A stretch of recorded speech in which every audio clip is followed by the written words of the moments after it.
जय श्री महाकाल दोस्तों, स्वागत है आपका ट्रेडर के पॉइंट में। तो आज के वीडियो में स्पेशल होने वाली, क्योंकि आज के इस वीडियो में हम करने वाले मिड कैप का वीकली चार्ट एनालिसिस और देखने वाले आने वाली वीक में मार्केट का हमें ट्रेंड क्या दिखाई दे सकता है, कौन सी रेंज हमारे लिए इंपॉर्टेंट हो सकती है और मार्केट गैप अप हो सकता है, गैप डाउन हो सकता है और गैप अप और गैप डाउन में हमारी क्या प्लानिंग होनी चाहिए। तो वीडियो एंड तक जरूर देखिएगा। और अगर आपने अभी तक आपके भाई के चैनल को सब्सक्राइब नहीं करा होगा तो जाइए फटाफट सब्सक्राइब कर दीजिए। तो चलिए शुरू करते हैं mid cap Nifty analysis video.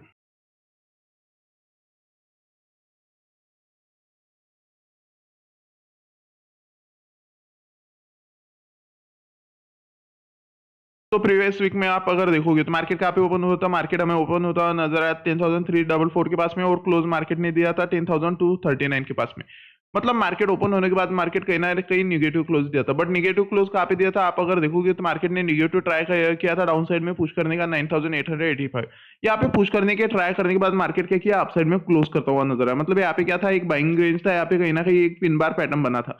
Pin bar हमें क्या शो किया था कि यहाँ पे कहीं ना कहीं बाइंग प्रेशर है, हाँ, बट यहाँ से एक वेरी हाई पॉसिबिलिटी थी अगर यहाँ पे एक रेड कैंडल बन जाता तो यहाँ पे एक इवनिंग स्टार पैटर्न बन जाता और मार्केट क्या करता है 9,241 पर रिटेस्ट करने के बाद। बट मार्केट ने इस बार हमें क्या किया, ओपन हुआ 10,270 है और क्लोज करता हुआ नजर आया पॉजिटिव साइड में, जो कि था 10,397। मतलब यहाँ पे हमें बायर्स श्योर शॉट एक स्ट्रॉन्ग रेंज में दिखाई दे रहे। अब यहाँ पे अगर बायर स्ट्रॉन्ग है तो मेरे हिसाब से मार्केट टारगेट दे सकता है 11,000 वाला। 11,000 वाला मार्केट कहीं ना कहीं टारगेट हिट करता हुआ नजर आ सकता है फ्यूचर में, क्योंकि एक फिबोनाची की इंपॉर्टेंट लेवल थी जहां से मार्केट ने रिजेक्ट किया था। बस मैंने आपको इसलिए बताया था कि नेक्स्ट वीक वाला क्लोज हमारे लिए इंपॉर्टेंट रहने वाला है। तो क्लोज तो मिल चुका है, क्लोज पॉजिटिव साइड में मिल चुका है और यहाँ पे मेरा टारगेट भी मेरे को लग रहा है कि मार्केट हिट कर सकता है, जो कि है 11,000। मतलब कहीं ना कहीं हमें नेक्स्ट वीक क्या देखने को मिल सकता है, मार्केट कहीं ना कहीं बुलिशनेस मार्केट में दिखाई दे सकता है। तो सबसे इंपॉर्टेंट रेंज हमारे लिए यही रहेगी, जो कि होगी 10,396। ये हमारे लिए मंडे के दिन के लिए एक सपोर्ट एज रेजिस्टेंस वाला काम करने वाले, गैप अप के मतलब गैप अप के बाद एक सपोर्ट का काम करेगी और गैप डाउन के बाद एक रेजिस्टेंस का काम कर सकती है। तो चलिए डेली टाइम फ्रेम पर चलते हो, आप पे कुछ सीन क्लियर होने वाले। तो डेली टाइम फ्रेम पर आप अगर देखोगे तो मैंने आपको बताया था मार्केट में एक सप्लाई जोन है, ठीक है। सप्लाई जोन पे अगर मार्केट रिजेक्शन लेता है तो उसके बाद में डाउन साइड का मूवमेंट हम देखने को मिल सकता है। बट अगर ब्रेक करता है तो अब मार्केट अप साइड में जाएगा। क्या हुआ, मार्केट डाउन साइड में आया, डाउन साइड में आने के बाद यहाँ पे कंसोलिडेट किया, कंसोलिडेट के बाद 2 डे कंसोलिडेट के बाद मार्केट क्या किया, ब्रेकआउट दिया। ब्रेकआउट देने के बाद मार्केट कहीं ना कहीं यहाँ से फिर से डाउन साइड में पुश करने का ट्राई किया था। मार्केट कहाँ तक पुश किया था डाउन साइड में, तो आप देखोगे तो मार्केट हमें कहीं ना कहीं 10,311 के पास आता हुआ नजर आया था। यहाँ पे आने के बाद मार्केट क्या हुआ, सडनली हमें रिजेक्ट होता हुआ नजर आया। मतलब कहीं ना कहीं यहाँ पे फिर से क्या है, बाइंग प्रेस, मतलब एक जो जो सप्लाई जोन था वो क्या बन चुका है, कहीं ना कहीं एक डिमांड जोन बन चुका है। अब यहाँ पे क्या हो सकता है, अगर मार्केट फिर से उसको डाउन साइड में जाना है तो हमें कब अच्छी मूव देखने को मिल सकती है, जब मार्केट इस डिमांड जोन को डाउन साइड में ब्रेक करेगा, मतलब ऐसे ब्रेक करेगा।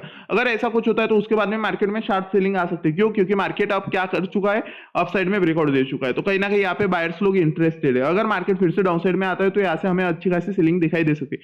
बट ऐसा मेरे को लग नहीं रहा पॉसिबल होगा, क्योंकि एक जो रेंज है एक फिबोनाची का इंपॉर्टेंट रेंज था। अब मार्केट यहाँ से टप्पा मारने के बाद मेरे को लग रहा है 11,000 वाला टारगेट अप साइड में कंप्लीट कर सकता है। तो कहीं ना कहीं हमें नेक्स्ट वीक में मार्केट क्या करता हुआ नजर आ सकता है, एक बुलिशनेस मार्केट में दिखाई दे सकता है।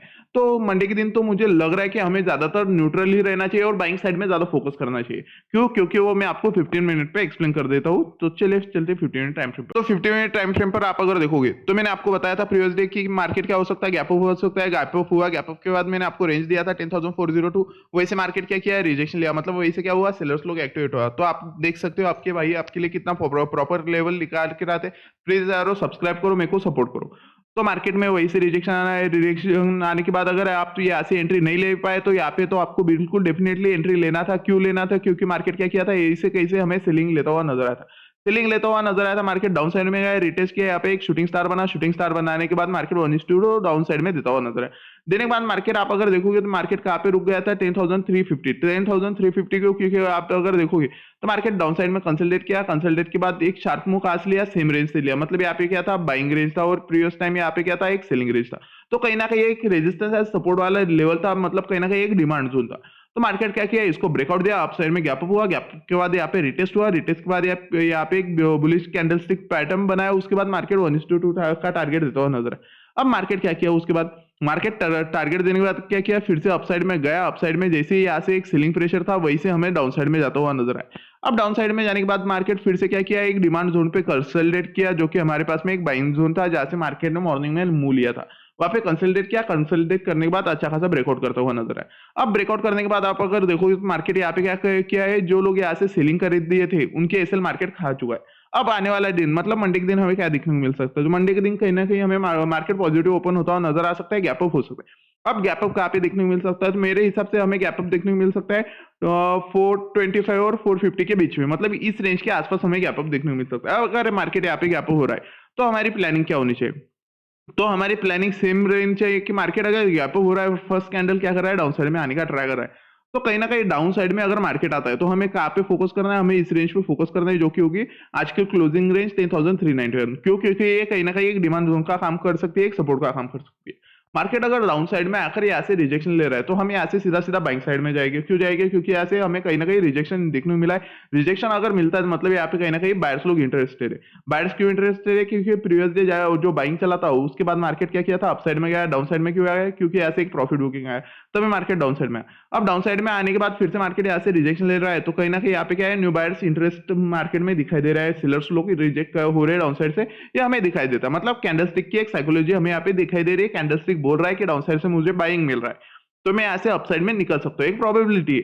और स्ट्रॉन्ग प्रोबेबिलिटी क्यों है, क्योंकि डाउन साइड से अपना 50 और 20 मूविंग एवरेज भी रहेगा, अपना सपोर्ट जोन भी रहेगा, 2-4 कंफर्मेशन भी यहाँ पे, और एक डब्ल्यू पैटर्न का ब्रेकआउट भी रहेगा, उसके निकलाइन को रिटेस्ट भी हो सकता है। तो उसके बाद मार्केट हमें अच्छा खासा 10,466 वाला टारगेट देता हुआ नजर आ सकता है। अगर 10,466 ब्रेक होता है तो उसके बाद में मार्केट में मैंने आपको जो बताया मार्केट क्या कर सकता है, 10,466 ब्रेक करने के बाद 10,025 के पास में कंसोलिडेट करके एंड कर सकता है, और उसके बाद में नेक्स्ट डे में फिर से 11,000 हिट करता हुआ नजर आ सकता है। अगर ऐसा मार्केट में होता है तो मार्केट में अच्छा खासा बुलिशनेस हमें दिखाई दे सकता है। बट अगर मार्केट क्या करता है, फिर से गैप अप होने के बाद फिर से ये सेलिंग रेंज में इंटर हो जाता है, तो हमें सेलिंग कब करना है, हमें सेलिंग तभी करना है जब मार्केट इस रेंज के बीच में फिर से चला जाएगा, जो कि क्या रेजिस्टेंस एरिया था प्रीवियस डे का। मतलब ये जो एक डिमांड जोन था इसके अंदर फिर से मार्केट चला जाएगा, तो हमारे लिए क्या बन जाएगा, एक सप्लाई जोन बन जाएगा। सप्लाई जोन बन जाएगा मतलब ये क्या बन जाएगा, रेजिस्टेंस। अगर मार्केट यहाँ पे कुछ करता है तो उसके बाद में हमें डाउन साइड में प्लान करना चाहिए, और हमारा टारगेट रहना चाहिए प्रीवियस डे का सपोर्ट जोन, जो कि होगा 10,350 हमारा डाउन साइड में टारगेट रहना चाहिए, अगर मार्केट फिर से उस रेंज में घुसता है तो कहीं ना कहीं गैप अप के बाद आपके पास में इंपॉर्टेंट रेंज रहने वाला है 10,466। ये रेंज आपके सिस्टम में ड्रॉ कर लीजिए, इसके बीच में मार्केट ओपन होगा और उसके बाद ही आपको एक अच्छी अपॉर्चुनिटी देखने को मिली। अब मान लेते हैं कल का दिन अगर गैप डाउन होता है तो गैप डाउन में हमारे लिए कौन सी रेंज इंपॉर्टेंट रहेगी, तो सेम रेंज जैसे मार्केट में फ्रेश बैंक चला था 10,360, ये रेंज हमारे लिए इंपॉर्टेंट रहने वाली। अगर मार्केट को गैप डाउन हो रहा है तो मार्केट कहाँ पे हो सकता है, मार्केट कहीं ना कहीं हमें इस रेंज के पास में ओपन होता हुआ नजर आ सकता है, इस रेंज के पास में। यहाँ पे अगर ओपन हो रहा है, फर्स्ट कैंडल स्ट्रॉन्ग रेड बन रहा है और डाउन साइड में सस्टेन कर दे रहा है, तो उसके बाद हम सेलिंग साइड में जा सकते हैं। क्यों जा सकते हैं, अगर यहाँ से डाउन साइड में जा रहा है और बायर्स लोग वीक गिर रहे हैं और मार्केट अच्छा खासा क्लोज दे रहा है, तो यहाँ पे क्या है, यहाँ पे सेलर्स लोग स्ट्रॉन्ग है, बायर्स लोग फिर से कम बैक नहीं कर पा रहे, उसकी वजह से डाउन साइड में मार्केट क्या कर दिया, क्लोज कर दिया। बट अगर स्ट्रॉन्ग कैंडल होगा तभी हम सेलिंग साइड में जाएंगे। अगर मार्केट में वीक होगा, स्ट्रॉन्ग वीक डाउन साइड से हो, तो हम यहाँ से सेलिंग अवॉइड करेंगे, हम सेलिंग जाएंगे तभी जब मार्केट 10,326 को ब्रेक करेगा, अगर वीक होगा तो। अगर वीक नहीं होगा और स्ट्रॉन्ग कैंडल होगा तो उसके बाद हम सीधा सीधा सेलिंग में जाएंगे, क्योंकि क्या होगा, मार्केट एक डिमांड जोन का ब्रेकआउट कर दिया होगा, डिमांड जोन का ब्रेकआउट, और वो क्या होगा, ये लोग यहाँ पे ट्रैप हो जाएंगे जो लोग बाइंग पोजीशन पकड़ के बैठे। अगर बाइंग पोजीशन वाले ट्रैप हो गए तो यहाँ से मैं आपको लिख के देता हूँ मार्केट फॉल कहाँ पे कर सकता है। मेरे को लग रहा है मार्केट फिर उसके बाद में 10,264 को भी उड़ा सकता है, मतलब कहीं ना कहीं मार्केट फिर से इस रेंज में जा सकता है। बट मुझे एक ज्यादातर पॉसिबिलिटी यही लग रहा है कि न्यू ईयर का गिफ्ट मार्केट आपको पॉजिटिव साइड में दे सकता है, कहीं ना कहीं आपका पैसा अप साइड में ही बन सकता है। तो गैप अप के बाद तो मैंने आपको बता दिया आपके सिनारियो क्या रहनी चाहिए, और गैप डाउन में आपके लिए सबसे इंपॉर्टेंट रेंज जो बनने वाला है वो बनने वाला है 10,264 और 10,326। ये दो ही रेंज में आपको मार्केट गैप डाउन के बाद खेलता हुआ नजर आएगा, और आपको सबसे ज्यादा गैप डाउन में फोकस रेंज यही रहने वाले 10,360। क्यों, क्योंकि यहाँ से प्रीवियस डे बाइंग चला था, तो कहीं ना कहीं ये हमारे लिए सपोर्ट एज रेजिस्टेंस का काम कर सकते हैं। गैप डाउन के बाद इस रेंज पे मार्केट क्या रिएक्ट करता है वो आपको देखना बहुत कंपलसरी होने वाला है। अगर आपको आपके भाई की वीडियोस पसंद आ रही होगी तो लाइक करिए, शेयर करिए और सब्सक्राइब करिए। जय श्री महाकाल।